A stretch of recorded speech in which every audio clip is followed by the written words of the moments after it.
Hello, in this video I'm gonna show you how you can insert the memory card or micro SD card to Samsung Galaxy M55 5G. So of course we're gonna need to use the pin that is included inside the box of Samsung Galaxy M55 5G.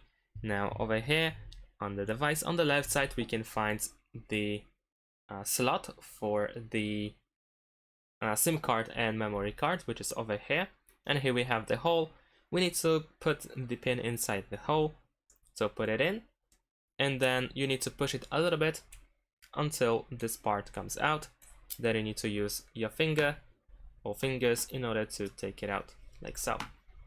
So this is how the slot looks like. Over here we have the slot for the micro SD card, which is used also for SIM 2, so pretty much you have to choose between one of these two.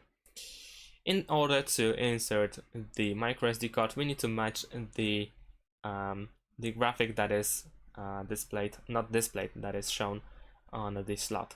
So let's match it like so.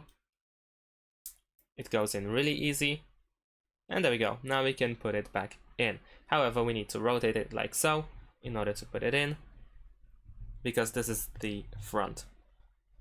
And there we go. And that's it. Thanks for watching. Leave a like and subscribe to my channel, and see you in my next videos. Bye.